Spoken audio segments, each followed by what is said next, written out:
國始結於唐永徽4年，公元653年，素有西江第一流嘅美譽，與湖南岳陽樓、湖北黃鶴樓並稱江南三大名樓，中國古典建築嘅巔峰代表之作。今日嘅滕王閣喺1985年按照梁思成繪製嘅重建滕王閣計劃草圖重建，於1989年10月8號建成，建築面積有13000多平方米，旗下布為象徵古城牆嘅12米高台座，分為2級。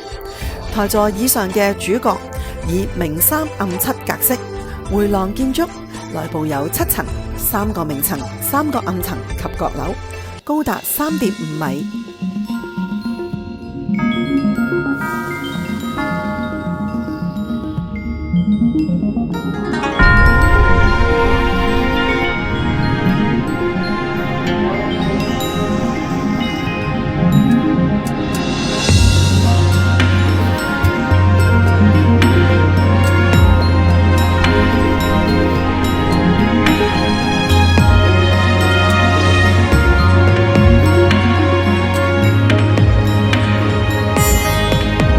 消失漸多，昨念過，對月引琵琶，過柳上過，撇俗雅，醉西風瘦馬，紅葉飛拂，翠眉眸，共凌掠腳下，揮不醒穿花景，想起了他。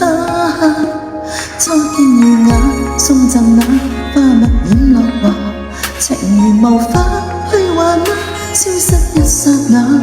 秋雨中炊煙飄散那，彈琴失隱會沿途記掛。青花映在窗前，如夢中繁華。青絲這對空言，情線牽月牙。難道待月觀花蝶，知力盡年華？知感覺早要燃盡芳香，一筆點綴妝容，願為君畫用。風花開遍煙紅，等待君重逢。讓